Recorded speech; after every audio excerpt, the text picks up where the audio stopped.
very good morning to you. This is Sunday newspaper review here on Idea TV. It's a lovely Sunday and also a very nice day and the only day that has the sun attached to it. This is Idea TV and my name is Paul Oladipo, and let's see what has been said on our daily nationals today. Starting off quickly with the Sunday Punch. We see here that coalition leaders will return to ADC dispute. That's on page 5. Meanwhile, on page 30, we see here that AFN replies Toby Amusan, you flew business. That's on page 20, on page 30.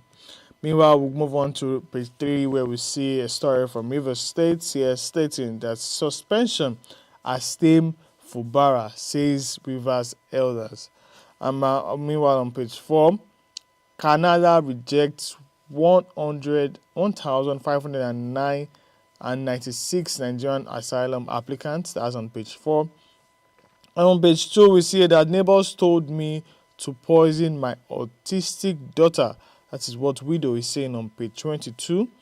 And on page 23, we see that I contemplated suicide after DNA reveals that I'm not my father's son. That is what Akwa Ibom man is saying on page 23. Meanwhile, on page 16 and also 17, the story of doctors' shortage says untold tales of Nigeria's preventable maternal deaths. And the big story here on page 3 is the story of Dangote petrol 96 naira cheaper in Togo. That's what importers are saying. Dangote killing competition with price, say DAP man. And also we see here that we now know those pushing Nupeng. That is what Dangote refinery is saying this morning. And we have one here saying that on page 16 and page 18 and 19 saying that giving back is true measure of wealth. That's what the late is saying this morning. We'll just take a few stories as regards this. At the moment, athletes from all over the world are currently in Japan, Tokyo for Tokyo 2025. That's the competition for athletes right there, and it's very amazing to see that Nigerians already are making waves. We had a runner to run about I think 9.94 in the each race of the 100 meters men, and also at the moment Tomi Amuson, who is another champion when it comes to athletics, especially in the hurdles, 100 meters hurdles and also 200 meters hurdles as well. 100 meters hurdles rather. She's one to have put a stand that yes, and also have a name for herself in that particular race, and it's really nice to see that she's also in Tokyo representing us. But that's not the news. Toby Amuson has accused of flying of economy before now, and now we're seeing that the AFN, the Athletic Federation of Nigeria, are now coming out to that she actually flew business class and not in economy. And also, there's also the story of how the kits that were given to them.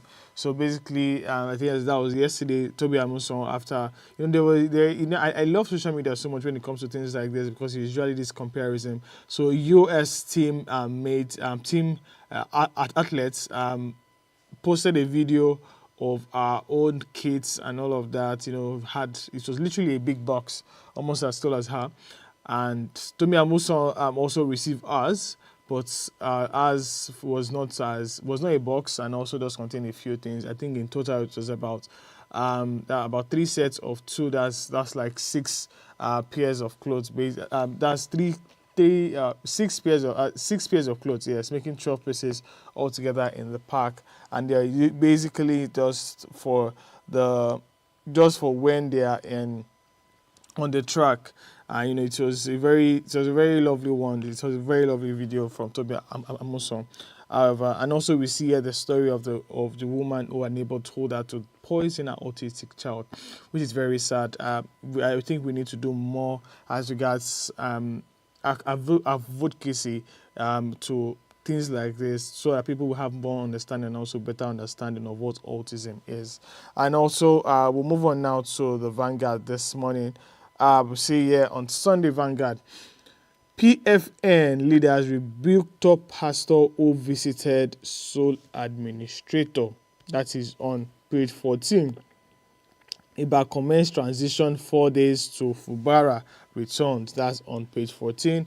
Meanwhile, still on page 14, they buried my wife illegally after wrongfully claiming I killed her.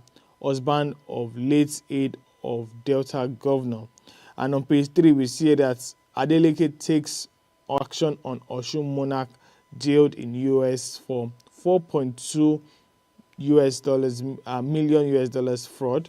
And also on page 5, we see that content creator Olu Ololu Damilola joins Nollywood Rising Stars.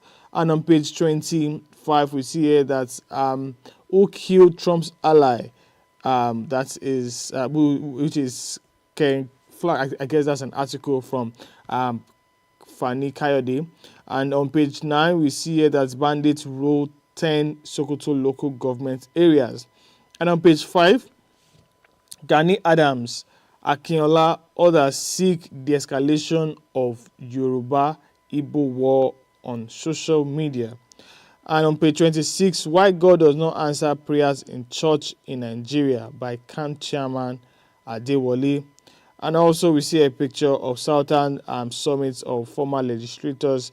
And have a few governors here and also the chief of staff of the current administration right there. We also have the governor of Osun State, among other persons. And also the big story here on insecurity. Scary statistics has jolted ex-army chief retired general to speak out. Nigeria will continue to pursue extremists with precision resolve. That is what NSA Rubaro is saying. Meanwhile, General Burutala says that he will not rely on military to completely solve a problem started by political actors. And also on page 10, this still on page 10, saying that how killings by terrorists, kidnappers, separatists can end in 6 months by General Ishola Williams, who is an ex-defense chief. And finally, on page 3, we see that troops kill bandits leader in Kogi. I guess that's all as regards the Sunday Vanguard this morning. I would love to actually break down the story of, some Yoruba leaders trying to de-escalate the Yoruba-Igbo wars on social media at the moment. I guess before now, I used to be a very frequent user of apps like X a lot. I usually would go to X a lot, even more than Instagram. But over the last couple of months, or probably specifically this year, there has been a lot of back and forth as regards Igbos and Yorubas dragging what doesn't matter. A random story can just pop up, and then the next thing you're going through comment, and then you are seeing, oh, is a Yoruba idiot, is a Igbo bigot, all of these things, and it's really begs to differ how united we in Nigeria, because it's a very sad one, I must say, and they are sometimes very saddening, because there are things sometimes they don't even relate to tribe or anything, but one way or the other they just find a way to sneak in the tribe into it, and it's really sad that things like this are happening. And I'm very glad to see leaders like this talking about Gani Adams and also Akinlola to actually try to de-escalate this matter, probably look for a better solution, so that people are not fighting and will also be able to live as one here in Nigeria. And also it's a great move from Governor Adeleke trying to take action on the Osun monarch that was jailed in the US for fraud. But that doesn't mean that we support fraud in any way. But it just points out that we also care about those that we call our own, especially when they are in places of authority. So we'll go quickly now to Sunday Tribune and see what is being said. On the Sunday Tribune, you see the story once again of Adeleke, who, as the others action to be taken on Oba that is jailed in the US, and that's on page 5.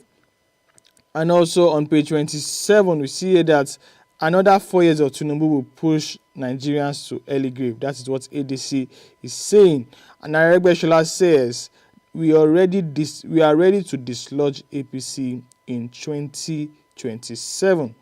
And also on page 24, as regards the Ekiti gubernatorial election that's coming up very soon, we see here that Oyebanji Fayemi Bamidele canvass for unity in state APC ahead of 2026 gubernatorial election.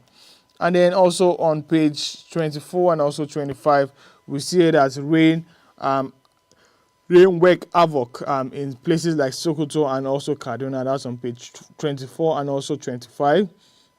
Meanwhile, on page 5, we see that Tinubu Atiku Obi for Ladoja's coronation, which is to hold on September 26. Makinde writes contractors over completion of Ibadan Airport upgrade, which is a very nice move. And also on page 6, we see here that Nigeria's economy not growing. Stakeholders debunk federal government's claim, urging Nigerians to slow down on loan acquisition. Urging governments rather to slow down on loan acquisition, and also Nigerians should not celebrate yet. They claim statistics out there shows that the urban poor is about 75%. That is on the Sunday Tribune this morning. I mean, it has been in the news over the last couple of days now as regards how, things are said on paper and they don't translate in real life. Things are said on paper and we still need to borrow money. What exactly is going on? Are we actually running? Are we truly in an independent? Are we really getting this revenue that is being said in the news? We see these $1 billion, these US dollars, this $1 trillion as regards not all exports. I guess not all export at the moment is around 3.2 billion or thereabouts, and we're saying that how exactly is this working out? What exactly is happening? And that's the question that is on the mouth of everyone, every stakeholder, basically trying to understand what is going on. And I guess we'll move on now quickly. Okay, I guess let's still take another story here. That's as regards, the coronation of Ladoja, which is to come up later this month. I mean, it's an amazing one, and I mean, everyone is really happy for Ladoja, as claiming that, the rightful heir to the throne has finally come back over the years, and it's going to be, I guess it's a week long or about 2 weeks long of celebration, and the calendar for the celebration is already out. And also we see in the news of ADC saying that in 2027 they are going to dislodge APC out of government. And now let's move on now to the Sunday Independence to see what's been said. Right here, we see here on page 6 that party will decide my next political move, says Lagos Speaker. That is Obasa. That's on page 6. And on the window news here on page 2, we see here that ADC tackles APC yet again. Fourth federal government project report urge Nigerians not to give ruling party another chance. Meanwhile, we see here that on page 28 that former Southern legislators endorsed Tinubu at Abeokuta summit. And on page 3, we see that I remain unbowed in the face of persecution. That is what Sowore is saying this morning. Says that Nigeria will be free again. And finally, the big story says that the silent casualty of terror war, the struggles of fallen heroes, widows, and also children. This is a very sad one and has to do with a story of insurgency in some parts of Nigeria. I guess I'll take the story of Sowore. Sowore has been in the news a lot lately. First with about his Twitter post as far back as June 12th, I guess, and now we're seeing him come out again. And there was a back and forth between him and DSS and also X talking about him taking out his tweets.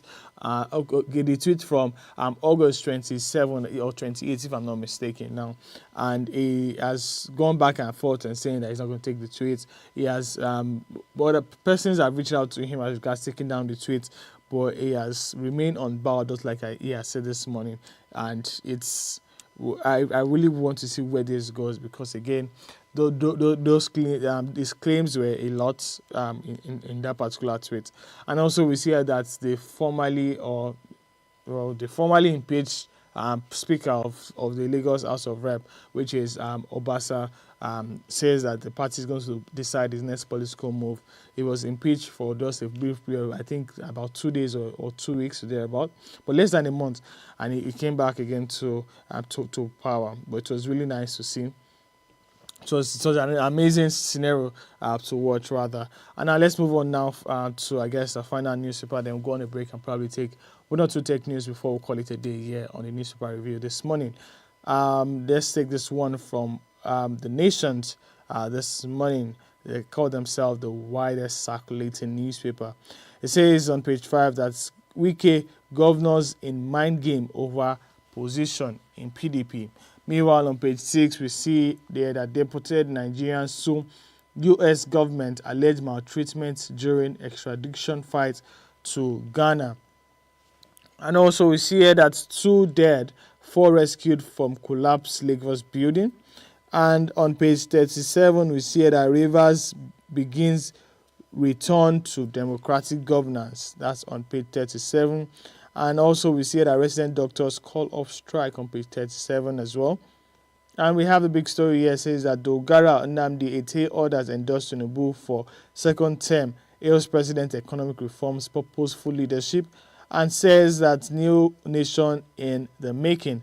This was said at the Abeokuta summit right there. It's a very interesting one to see that a number of people, southern leaders, are coming together to endorse the president for 2027.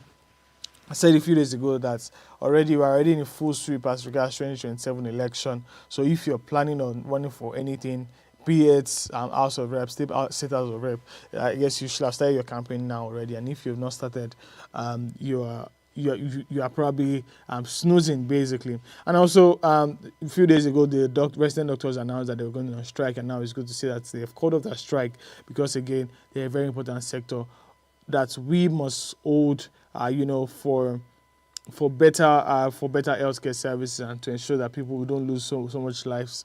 And also there's also the issue of brain drain in the industry again, which was also in the news as well this morning, talking about how because of the brain drain there's no persons on ground, and also is one way or the other is affecting the catch up that we're trying to do as regards maternal health, because actually no mother should die just because she wants to give birth to a child.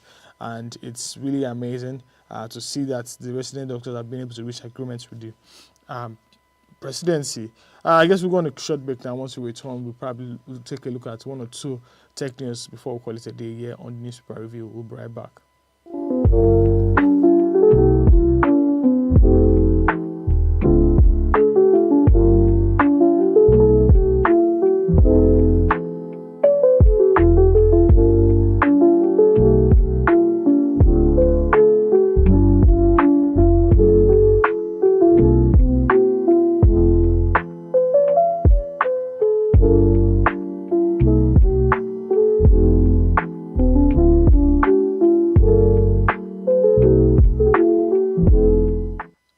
Yeah, welcome back. This is still Idea TV, and this is Newspaper Review. Do well to follow us across all of our social media platforms at Idea TV, and don't forget that you can also join us at ideatv.live. It's going to be, for whatever news that you want to get, you could always get them from there.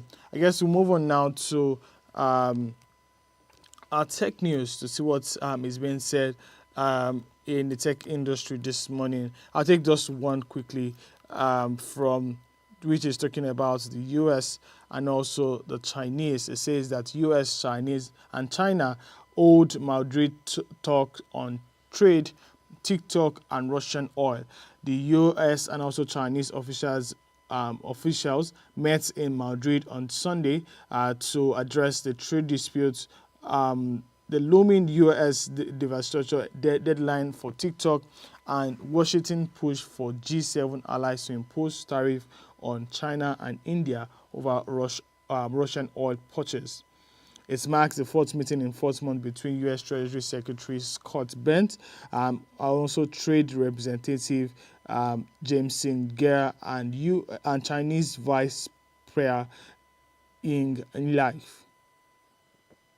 Experts say that no major breakthrough are expected though TikTok September deadline would likely be extended. The talks come as President Trump maintains tariff of about 55% on Chinese goods.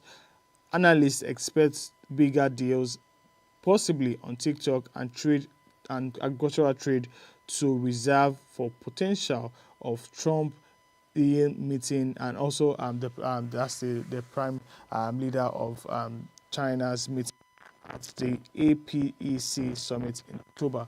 Well, so since the beginning of this year, it's been US versus China in the news every day. So starting from trade talks, tariffs, slamming through tariffs on each other, back and forth. At the very beginning, it was an everyday thing. US does theirs today, China replies tomorrow, and then it came a bit shorter again. US does theirs by 9 a.m. China replies for the end of the day. And it has been an amazing back and forth. And I also do understand now that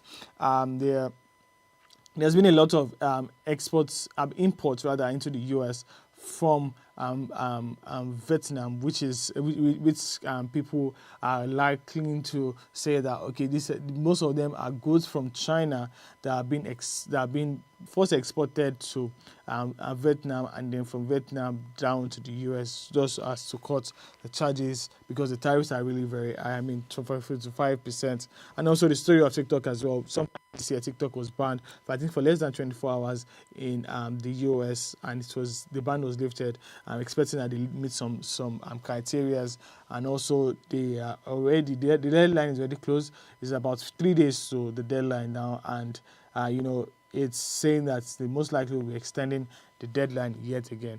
I guess that's all we'll be able to take this morning on newspaper. Also, it was really nice spending it with you. My name remains Paul. Thanks for watching.